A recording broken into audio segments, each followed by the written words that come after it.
And welcome to The Spotlight, a Women Speak CRE podcast. I'm your host, Allison Weiss, and I am over the moon to welcome today's very special guest, one of my best friends and mentors, partners in crime, just everything, Garland Fuller. Garland Fuller is an award-winning third space culture and belonging consultant with 15 plus years of expertise in creating environments where connection thrives. She partners with organizations to develop transformative spaces between work and home that foster authentic community and belonging. As principal consultant at Fuller Circle Consulting and an adjunct professor at USC Price School, she implements a people-place program framework and provides leadership development coaching in commercial real estate organizations. Garland is also the host of Reimagining Community, a podcast exploring innovative community third spaces. She is founder of the Community Impact Collective, a digital sanctuary for women who are done trying to fit in boxes, and also serves as the VP of the AAREP LA Executive Board. AAREP stands for the African American Real Estate Professionals. By the way, it's a great organization. Garland is one of the most multi-passionate, multi-talented people I've ever met. In this wide-ranging conversation with Garland Fuller, we cover everything from her entry into commercial real estate, how she found her way through the transformation of AAREP LA, and the work that she's doing today to reinforce the values of community in commercial real estate through programming and connection. Take a listen in. Get your pen and paper ready. There are going to be so many great moments of awareness. Let's listen in. Hello and welcome to today's episode of The Spotlight, a Women Speak CRE podcast. I am here with one of my favorite humans on the planet, Garland Fuller. When I tell you that she is every superlative in the book to me, she really is. And for those of you who don't know her, you're in for a treat. And for those who do, I think you're going to be super, super excited to learn about what Garland has cooking, what she's working on, and all the things about where her business is going, where her conversations are going. So welcome, Garland Fuller. We're so happy to have you here. I'm so happy to be here. I mean, I love this. This is a great intro. We need to just have you walking around with me every day. I love this. Well, anytime. You are one of my favorite people in the world. And hopefully you hear that from me often, not just when the recording is on. But Yeah. I want everybody who's listening to understand who you are, where you come from, what your background is. So maybe let's start there. How'd you get into commercial real estate? What's your story? Yeah, not on my bingo card. I literally started in, I'd say, real estate on the residential side when I worked for Zip Realty in South Florida. At the time, I understood that real estate and technology were going places because Uh-huh. this is in the early days when the MLS was online and the whole idea of being able to search for your own home was like new. And so I think that was the foray that helped me get my foot in the door in real estate. Looking back now, I applied for a position with JLL at the time to work in their recruiting department because my background had primarily been HR, talent acquisition, recruiting. Right. And out of the blue was called, went through the interview process, got the job. Knowing what I know now about real estate and how connections are everything, it had to be Yes. some kind of like divine alignment for me to get this job because I did not know anybody at that point in time. I had just relocated back to Southern California. And so it was like starting over in terms of building a relationship and a network. While I grew up in Southern California, I grew up in LA. I went to school in Northern California, stayed up there for some time. And so coming back home was literally like a homecoming as an adult. Like, it's one thing when you grow up somewhere, it's another thing when you have to live there as an adult. And so I had to learn everything. Like, I knew downtown, but not like knew downtown to live, work, eat lunch, do things in downtown. So Yeah. it felt like a whole new thing. I realized at the time that I had my recruiting skills, which were strong, but the learning of the industry is what I had to do on the job.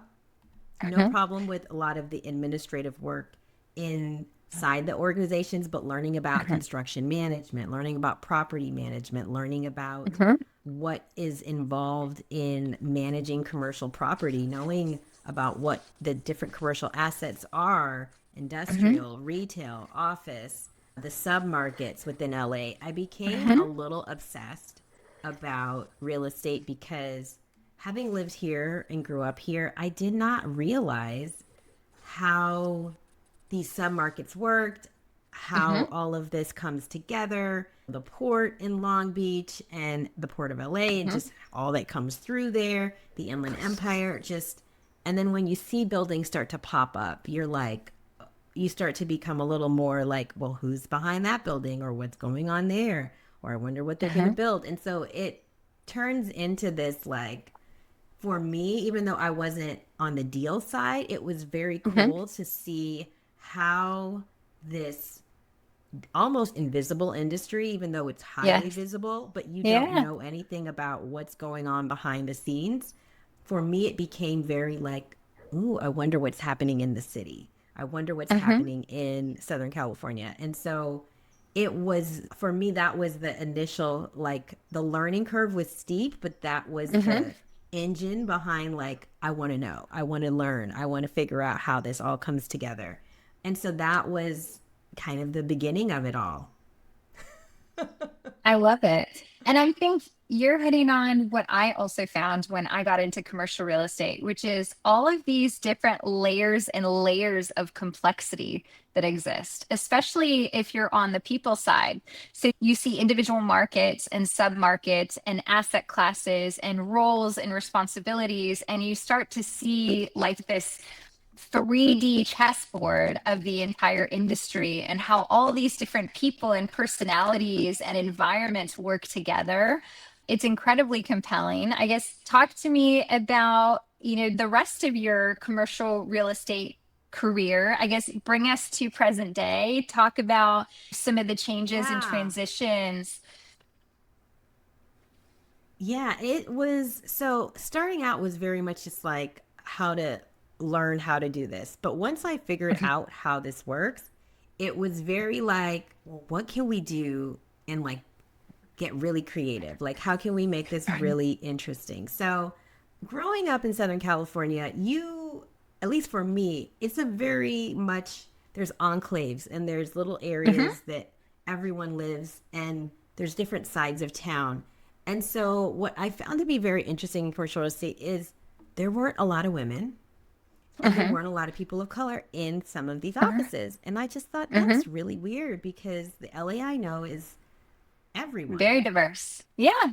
Very diverse. So I thought, well, since I have access to bring people in, why don't I like make just for myself? This was my own little game I was playing with myself. Okay. I'm going to start to see if I can, bring in different kinds of people. I'm going to still, they have to meet the criteria. They have to, have the degrees, all the things. But what if we were to look at people from other adjacent industries or that have business, banking, finance backgrounds? I think sometimes people think, well, real estate is so special and so specialized. And yes, there are certain roles and certain things where you do need to come with a book of business or you need to have your own specialty. But some of these roles, very transferable. Skills are transferable. Knowledge is transferable. People are also very smart. And if you can learn how to do anything.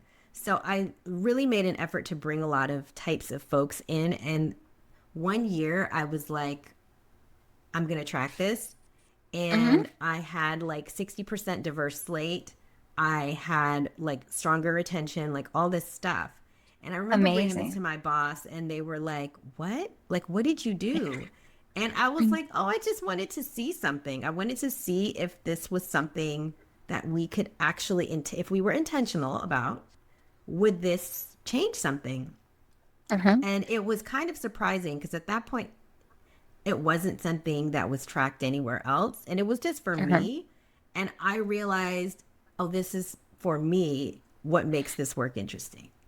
And at the time, I made it something that I was like, okay, well, where else can we go? So I became involved in AAREP LA at that point. And that stands for the African American Real Estate Professionals Group of LA. It was at the time a very small group. It was more casual, maybe meeting up for networking mixers quarterly, but very much like come if you can, maybe somewhere between 30 to 50 people, meet up in Cal Plaza. That was it. They asked me to join the board, and I was like, yes, but I have ideas. I have thoughts. I have ideas. I have thoughts. There's some things I think we can do here.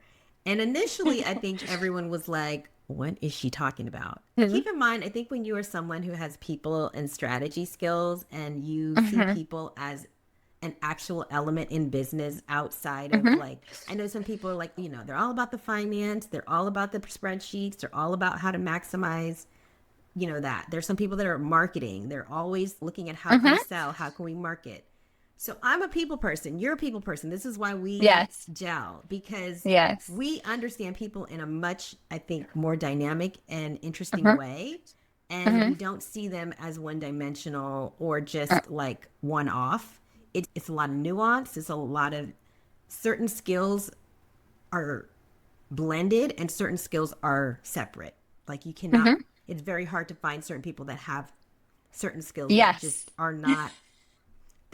And so when you see this and you're doing this, because we get reps every day, looking at resumes, talking to people, interviewing people, screening people, you get really good at being able to discern and pattern recognize and learn. This is a good skill. This is applicable. This is something that will lend. And I think people don't see this as a skill. I've come to realize that people don't see this as a skill. They come to think that this is just like, just put somebody in it and they'll figure it out, or just put somebody in a role and it'll come together. And it's not that. It never. And so I would get really good at predicting things. And you, I know, are also very good. So we look like we're, got crystal balls over here. But what it really is that when you've been doing this for a long time, you learn a lot about how to put things together, how to strategize things, how to coordinate and combine things in order to get the outcomes that you want. So what I knew about AAREP at that point in time was that it could be a bigger organization. I also knew that it was on the cusp of becoming a professional trade organization that could really make a difference in the marketplace. Because of the nature of the work that I had done, I had interviewed a lot of people. So I knew a lot of people, agnostic of the industry, agnostic of the company they were in, the department, the region, all the stuff that we use as little delineations as to why someone is or isn't something. I had talked to everybody. So I knew there was potential for a bigger org because I talked to so many people. So for me, it was, how can we get all of these folks under one umbrella so that they can not only see and feel represented, but also transact and be more of a community, be more of a group that is able to just realize their potential. I mean, if I'm honest. And it was really cool for me because I was able to take a lot of my people and strategy and networking skills inside and really build something different and new and exciting. And so what I was able to do, along with the board, along with our president, along with everyone else, is like set a course in a direction to our program. How we were going to bring people in, how we were going to bring sponsors in, what are the things that our next gen group might be interested in, because as you know, we talk about generations within real estate all the time, and it's a heavy 75% or more that's Gen X boomer versus the Gen X possible millennial combo. And so if you want to see growth within an industry, you want to ensure that you're succession planning and looking at that. So just looking at all of that, I felt like I had a big runway. They gave me a lot of leeway, honestly, to do what I thought was best. Everything from building out websites to creating membership levels to coming up with programs, everything. And so the organization grew 400% in less than 2 years, which Yeah. when I say that out loud sounds like bananas. But Mm-hmm. because I knew the potential, I felt like I gave myself very lower expectations. I was like, oh, Mm-hmm. 100% year over year will be good. But it blew up because it was also a timing thing. I mean, we were Uh-huh. coming into the post 2020 George Floyd, Breonna Uh-huh. Taylor, all the things Uh-huh. happening in corporate around diversity, equity, inclusion. So I feel like timing was huge in terms of giving us a push. But I also feel like if you have a vision of something and there's something you want to see done, if you just set your sights on it and your intention and you keep moving towards what you want, you will see great progress. And Uh-huh. so for me, that was my case study of like what's possible Uh-huh. when you implement what I call now my people, place, program framework. Uh-huh. You can really grow anything. Uh-huh.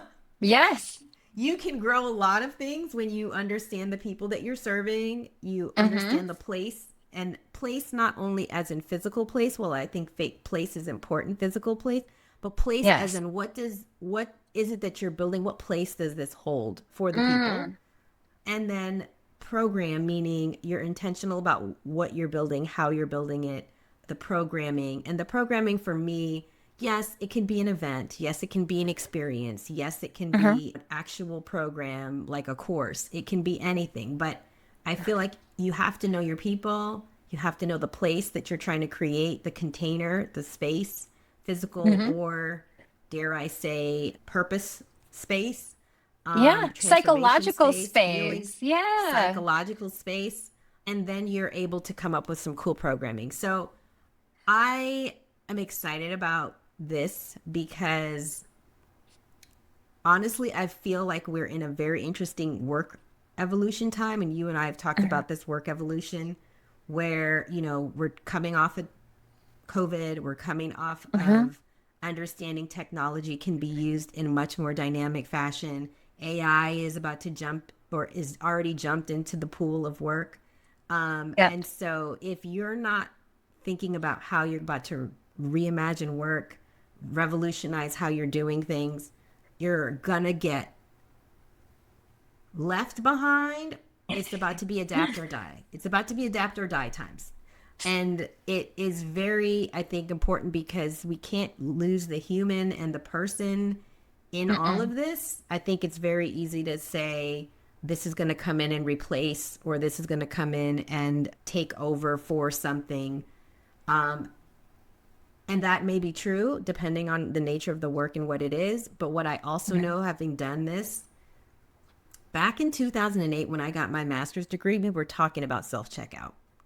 We were Uh-huh. talking about self checkout because we were talking about knowledge workers and how Mm. knowledge workers right now is a thing, but at some point that's going to be the end of that. And I feel like we're Uh-huh. coming to the end of the knowledge worker. And so Uh-huh. if you're not looking at how you're moving past knowledge work and you're thinking through the next thing, or you're missing out. So I right now am excited about what people can do when they Uh-huh. have the right, again, the right place, the right Uh-huh. program, the right Uh-huh. intention behind what they're doing so that we Uh-huh. can lift this up and really have people, I talk about potential a lot, unfold Yeah. to their best and highest potential, Uh-huh. because I don't think people want to do dry, rote, No. over and over No. work. Nobody wants to Uh-uh. do that. And so if the machines are coming, let's use them to the best of our ability. But there's something really amazing about the originality and the creativity and the curiosity that still is here Uh-huh. that I don't want us to lose in Uh-huh. our effort to be the fastest, be the Yeah. best, be high performance, all of those things. There's so many different threads I feel like I can grab a hold of from what you just said, and I don't want to miss anything. And so let's think through some of these different things that you said, and also to some of the things that I see your work delving into. And one of those is kind of this liberation of work from a particular space, and now this desire and drive to bring people back into a place. Return to work or return to office, however you want to talk about it, those mandates have really gone in full swing, starting with some of the larger companies and kind of trickling down. And within commercial real estate, of course, there's a whole asset class and a whole vertical of our business that really depends upon people utilizing space. Talk to me and the listeners about how companies can think about space differently. What are the things that maybe they should be thinking about if they're maybe cutting down on square footage and they're thinking about, how do I incentivize or get my folks excited about this new experience that we're going to have together after we worked in one way, we went away, we all changed a lot, and now we're coming back together and things are different. How do we harness all of that potential, human and space, together? Yes. So it's nuanced now. And I feel like a one size fits all approach is what I hear a lot of. Everyone's just mass come back. You have to do this. You have to do that. And what I know about work is different, even within a larger organization, different departments, different business lines operate differently. And so taking a more nuanced approach means asking more questions than assuming and making answers out of what you think people want. We do engagement surveys all the time. People ask a lot of information on engagement surveys about people's work satisfaction and their management and the benefits and all of this.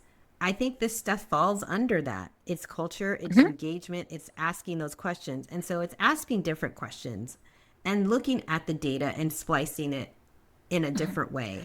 I think people tell us all the time who we are as an organization. I think sometimes we use the hierarchy to determine whose voice is louder or who gets the final say. But I think when you look at the information, you have to take that information, and then from there you have to look at, okay, what are we going to do with this? Does this mean we want to rework how we're doing this? Are certain teams only coming in when they have to do collaborative things? And if that's the case, is our current office set up for collaboration? I remember at one point, glass conference rooms were the thing. Everybody got a glass conference room. I hated them. There I is no hated them. privacy in a glass conference room. Yes, it looks cool, but you are literally seeing through the wall at this point. There's no privacy here. And I am not saying that everything should be closed, but I do think that we need to look at a lot of things differently. I also think, so a big part of me in third spaces is, does everything have to happen in the office? Walking meetings are becoming a thing because people like to move. The beauty of having an opportunity to walk and talk is you have an opportunity to learn more about the person you're with. Chances are, and the research shows, when you walk and you talk, and especially when it's an ideating type of thing, you come up with more creative ideas, because something about how our nervous system and our neurology is set up is that we get more when we move. And I don't know that we're integrating some of these practices, some of these things that we know into how we currently work. I know a lot of organizations are still big on food, bringing back food. You throw the food in and, everyone's happy. What I know is everyone is not eating the same food. This is why people like to work from home, because their favorite food is right there in their house. And so there's an assumption always that everybody wants the donuts and the pizza and the this and the that. And that's not necessarily the case. A lot of people have, made some changes in COVID and decided to make some different choices in terms of their food and their health.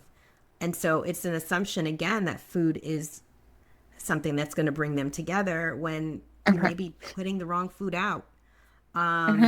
And I don't know that food ever was a thing. I think some Yeah. people love it, and I think some people don't. We can talk about alcohol because that is another thing that I feel like specifically in our industry Hmm. has become a after work watering hole, after, hours watering hole. And what Uh, the research is showing is that people aren't drinking the way they used to. And mm-mm. Gen Z in particular is not about that Mhm. life. Mhm. And so even how we're choosing to have fun or bring people together or hang out or be casual, it doesn't look the same as it used to. And so Mhm. for me, what I think is huge in the work that I'm doing now is resetting expectations, realigning to what your organization's doing. I think we do a lot of what's comfortable, what's familiar. To Mhm. whom is that comfortable and familiar to? Yeah. But it's not necessarily comfortable and familiar. So people are walking around as prisoners in this experience. Mhm. They're there. They're there because they have to be there. They're there because if they don't show up, it looks a certain way. But they're Yes. not really there in the sense that they enjoy being there. They want to be there, that they look forward to being there. And you know this when I say people show up for like a set amount of time. Like I'm going to Mhm. give myself 30 minutes or an hour at this thing and then I'm out and they don't Mhm. linger. And it's a lot of behavioral stuff that Yes. I Yes. feel like we know and see, but we don't, again, take anything to it. But because I'd say part sociologist, part organizational psychologist, part program manager, like that's kind of how my brain works in terms of looking at like why this works and doesn't work. And I get it, you can't please everyone, but I Mhm. also know that right now, if people are not actively interested in going back, Mhm. there's information here that you need to gather in order Yes. to understand the why. Absolutely. And I think one of the examples that I hear oftentimes from folks, if I'm interviewing them for a new opportunity or just in general catching up with colleagues, that yes, there are return to office requirements, and they're looking at our badge swipe ins and swipe outs. And the matter of fact is, I go to the office and then I'm on 6 Zoom calls. I'm not actually interacting with people in person. And so we're in this kind of in between phase where we haven't quite figured out how to get our work back to some midpoint that is workable between these extremes. And so, even the time that is mandated to be spent in the office is not well used, and people are resentful because they've spent more time on their commute, more expense on their commute. They've got it on the back end of their day as well, especially if they're in a major gateway market in the US with traffic and costs of daycare for kids, daycare for dogs, like all these different things that go into it.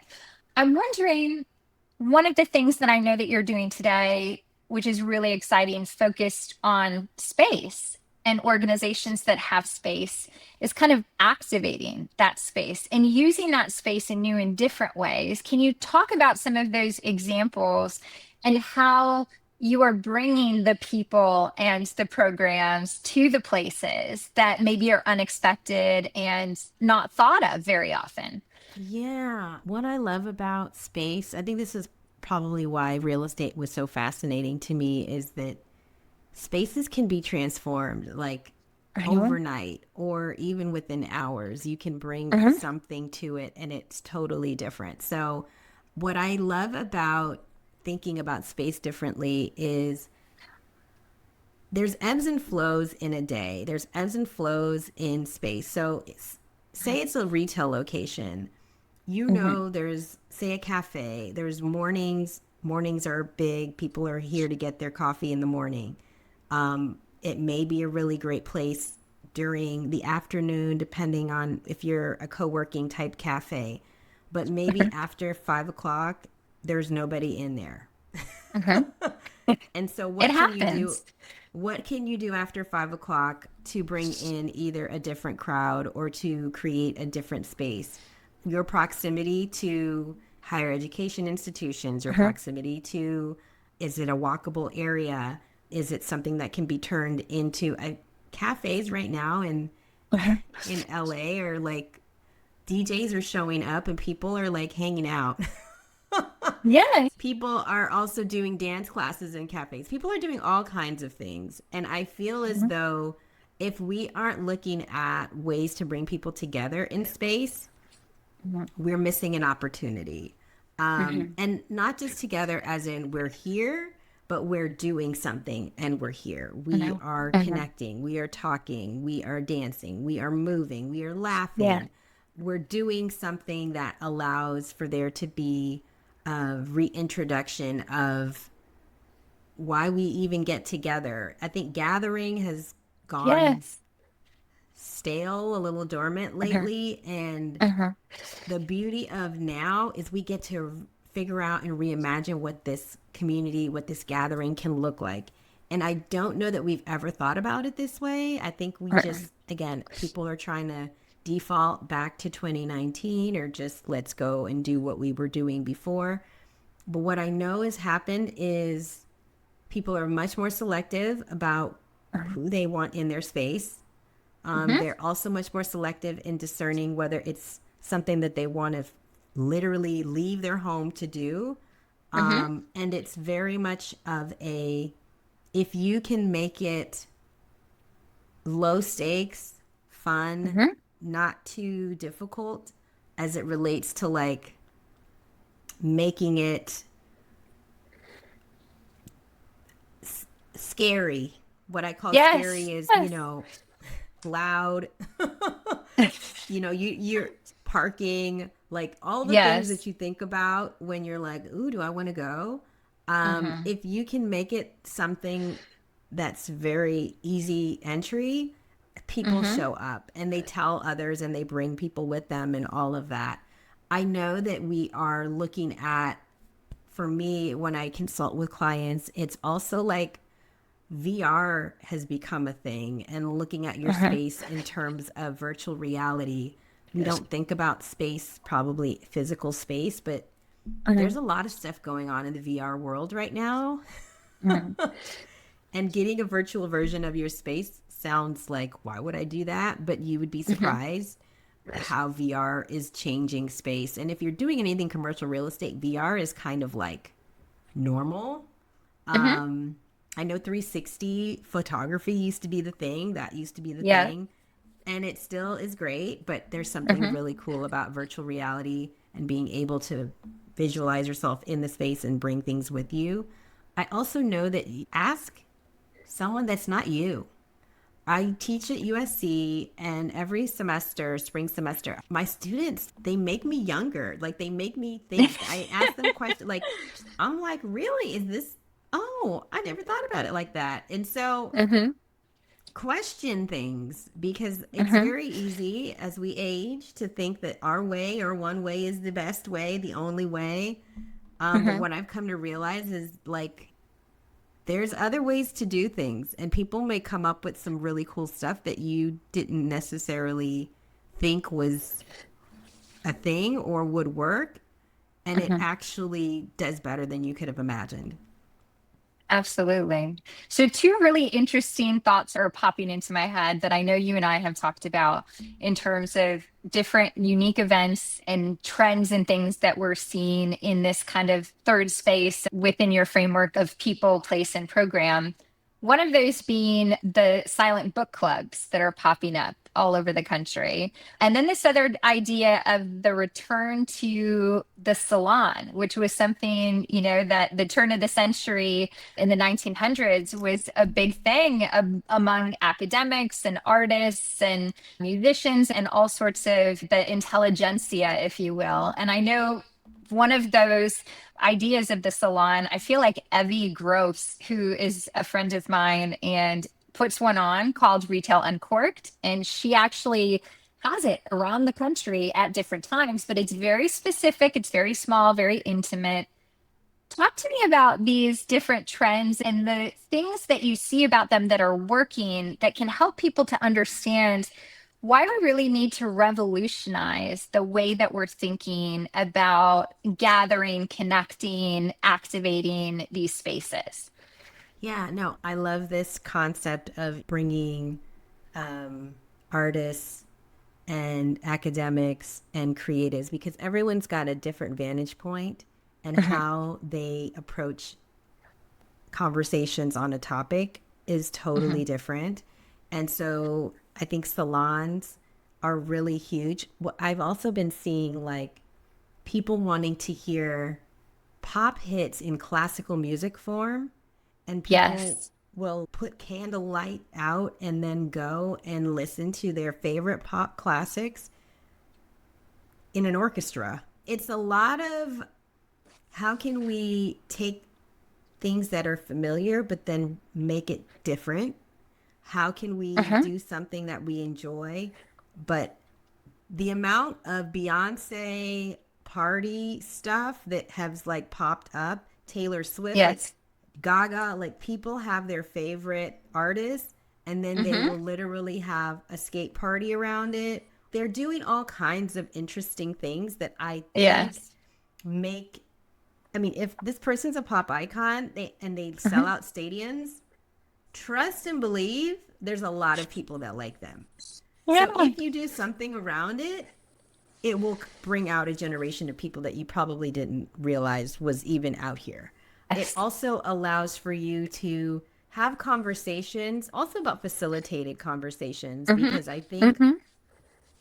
whether you make it a game, because games are huge, Hmm. everyone loves Cards Against Humanity. Everybody loves some kind of conversation card, and you ask someone and you see what they have to say, and it makes it so like, oh, wow, I didn't know this about you. Like, it makes it so that people are forced to be present. It also Hmm. allows them to listen and it allows them to think and share. And I don't know that Hmm. we do very much of that. I think in this social media voyeur, things coming at you, things always, we're given so many pieces of information every day to sit with another person or a group of people and talk about what you think and talk about in a respectful, low stakes, comfortable, easy Hmm. environment. Hmm. It's huge. I see so many organizing of community happening right now. A Yeah. lot of women are coming together. A lot of families Hmm. are doing things together. I'd say a lot of co-working has been around forever, but I think it's Hmm. now taken a whole, I think that's even evolved. Before Hmm. it was, coming to the co-working place and having kombucha on tap and all of this. But Hmm. they're doing salons in co-working Yeah. spaces because people want to talk about what they're working on and think about it in a new way and partner with other people and Hmm. do more work with people that you feel like you have a shared synergy with. It's not just about check mark box get done. I think people want more purpose and meaning in what they do. Yeah. And as we're evolving Hmm.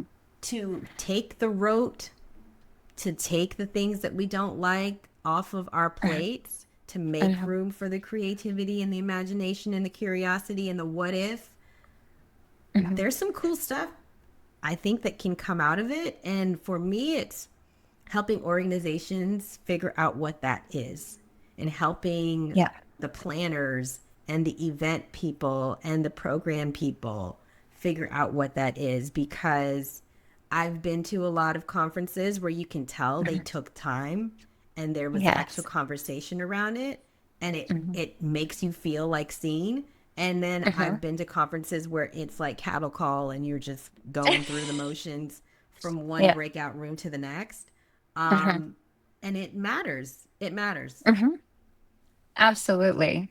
That's a great transition, I think, into hearing about more of your work, how people can work with you, what the experience is like, and anything else that you want to share about this framework and about your personal philosophy and why this is important as kind of the alignment of this community piece that you have and this deep sense of people and also place from commercial real estate. Anything you want to share there? Yeah, I feel like for me right now, I am focused on how do we bring people back to themselves so they Mhm, can show up to the work, so they can mhm, be present to do the next thing. And a lot of this has to do with working in organizations where you may have, like, you don't feel like you have a pulse on what's going on anymore with mhm, folks. And so, mhm, first, it's doing an audit or an assessment or taking mhm, the information that you already have. Some of you have done the work of doing the assessment, but you've mhm, got the information. Now what? What are we going to do? Where are we going to put this into action? And so, working with organizations to come up with action plans and how to roll things out, working with their operations folks, their HR people to come up with how do we make this more than just something on paper, but actually it's in our vision, it's in our mission, it's aligned with our values. Are we doing the things that we need to do to ensure that people are showing up as their selves as much as they mhm, can? And so a lot of that work, it is, you know, it's 6 months at least. I mean, it mhm, doesn't happen overnight. So it's services that allow for us to really go deep. And also, it allows for us to really like come up with something that you feel like you can manage and sustain. mhm. It's not doing six things, Yeah. it's never doing six things. Mhm, If we do one and we can consistently do that, great. If we do two, we mhm, feel like, oh my gosh, I can do one for sure. So let me add one more. Great. But it's mhm, not trying to do all the things. mhm, I think sometimes we're trying to do all the things. It's like New Year's mhm. resolution. We're going to lose 10 pounds. We're going to read a book a week. We're going to 10,000 steps. It's like, are you really though? Like just pick one thing and then make an Mhm, effort to do that one thing well and move forward. mhm, For me, programming is very much what are we doing that's working? Sometimes we're mhm, doing stuff that's working. Sometimes we're mhm, not doing anything that's working. And so we may mhm, need to change the whole thing. I'm not about change for just change's sake. I think mhm, change requires you to be ready to answer the questions that you need to answer for your own knowledge of okay, I think we're ready. Or sometimes it's like, yeah, we already know this isn't working. We need to do something else. What does that look mhm, like? But everything is data informed to some degree. We're not just mhm. throwing our finger up in the wind. Sometimes we do that, but sometimes it's like, well, what did they say? What did Mhm, again, we did assessment, we did an audit. Like mhm, what is the information here? mhm. And that way we're not like just going off of Our vibes. best guess. Yeah. Yes, as the kids say. Vibes. Yeah. Mhm, So I'm excited because for me, this program, Third Face Academy, mhm, it's something that I am releasing. It is 5 weeks, 5 modules. We're going to mhm, go over the people, place, program format. We're going to talk about implementation and measurement because, again, we do nothing if we're not measuring it, and we're mhm, looking at how we're going to do that. But we're going to talk about third spaces, and it's going to be a more dynamic conversation than just not home, not work. Everybody knows that. mhm, And I think that is the start. But mhm. we can create third spaces in organizations. We can leverage Yes. third spaces that are outside of organizations to create more connectivity within them. Mhm, Whether mhm, it's a team building event, whether it's a conference, whether it's making something where your organization, if you have resource groups inside already and they've kind mhm, of gone dormant and you're like, we have them, but nobody's really paying attention, or now that all the things have changed, what does this look like? It's a variety for me of how we can bring the people back into the center of everything because mhm. I feel like we're doing a lot of this is what we're supposed to be doing, but Yeah. nobody really has said, this is what I actually want. This is what I want. Yeah. Yeah. It feels to me like the parts are disconnected from each other today. If you look at the work experience that lots of folks are having, maybe they've got a place or they don't have a place, but they've got the people, and maybe they have a program, maybe they don't. But there are all these different parts that should be interconnected, right? Like a Venn diagram. And the ideal is in Yes. the center when all of those things are working with each other and it's really people centric and everything else kind of spirals out. That's those are the vibes that I get when I'm talking to folks about how does work feel, how happy are you. And I think it's so important right now. I do think we're living in a time that feels very disconnected, discombobulated. Tell me how people can work with you, what various different opportunities beyond the Third Space Academy, which sounds great, 5 weeks, 5 modules. Tell us maybe who that's for specifically within organizations again, and then other ways of working with you as it relates to this framework and all the things that you're doing.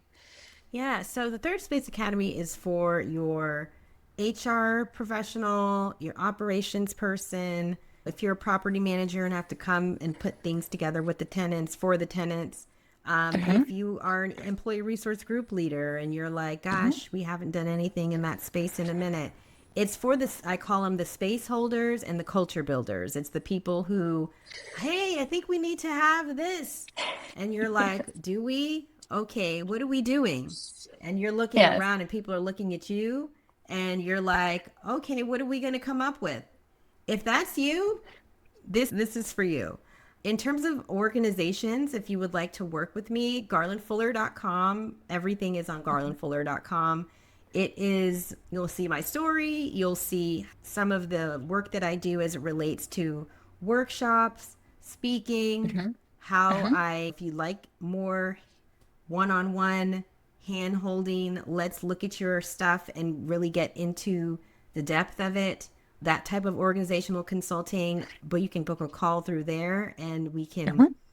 have that first conversation and go from there. I feel as though people right now are in their third quarter slump. You're kind of like, Yes. okay, we made it halfway through. Yeah. You might be like, okay, there's some stuff I want to prepare right now from a budget standpoint. There's Hmm. some things I would like to see in my 2026. Hmm. Or maybe I need to get the people rallied up and excited about something before now in the end of the year. Um, Hmm. if any of those are you, definitely reach out because I feel like we don't plan our 2026 in 2026. We plan our 2026 now. Hmm. And so if you are interested in figuring out what that can look like, I'm happy to connect with you and get something in front of you so that we can work together. Yeah. I love too the people that the Third Space Academy is directed towards, because in my experience, those people are the backbone. Those people are the unsung heroes, the ones that are doing a lot of the work behind the scenes that is it's going off smoothly, but nobody knows what's really happening, how the sausage is being made, and they don't get the support or the encouragement or the resources. So kudos to you for figuring out and seeing that opportunity, because I think we've all who are listening probably have been that person at one point or another, trying, especially within smaller organizations, trying to keep the ship moving forward and everybody rowing in the right direction. Yeah. Well, Garland, this has been wonderful. Any final thoughts?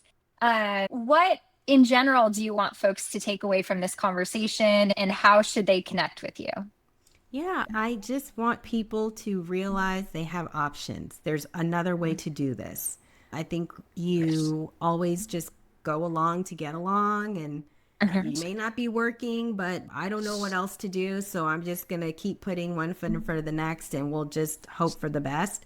I want you to know there's other options and you can reimagine another way of doing this. And Yes. someone like myself is available to connect with you to think through what that can look like. I also would like people to know that this is the future. Like, this is the Hmm. future of Hmm. what workplaces are going to look like. And so, if you're not thinking about it, it's not on your radar, it's going to show up for you at some point, Hmm. and then you're going to have to do the scramble of figuring it out. So be preventative and proactive and start thinking about it sooner than later, because it's between the generational shifts and all that's happening in the world. It's here. It's here already. Absolutely. Well, thank you so much, Garland, for this wonderful conversation. It's been such a pleasure having you. I know we will have you back, but thank you for everything that you've shared here on this episode of the Spotlight, a Women Speak CRE podcast. Thank you so much. Thank you so much for listening to today's episode of the Spotlight, a Women Speak CRE podcast with our special guest, Garland Fuller. Today's conversation really reminded me the power of commercial real estate. Although to us, it is at the center of our minds as women in commercial real estate, we have to remember that to many people who don't have exposure to our business, it's literally invisible. It's everywhere around us, certainly, but it isn't in the awareness or in the view of most people. And when we think about these important third spaces, whether they are a community center or a coffee shop or a park, all of these various different in-between spaces within our offices, within our apartment communities, within all of the various different commercial real estate buildings where we live, work, and play, there's much to be done to create community and culture and connection and collaboration and all of those good things. Garland is at the center of that and making that happen on a daily basis for owners and investors of commercial real estate, but also users and occupiers. So if you have questions, now you know the expert. It has been so great to be a part of helping to amplify Garland's story. Follow her on all the social media channels and be sure to reach out to her with any questions on your needs as they relate to people, place, or platform. And thank you for listening to this episode of the Spotlight, a Women Speak CRE podcast. If this episode has made a difference to you, please like, share, or review us on whatever platform you are listening to this episode on. And we hope you'll join us again for the next episode of The Spotlight.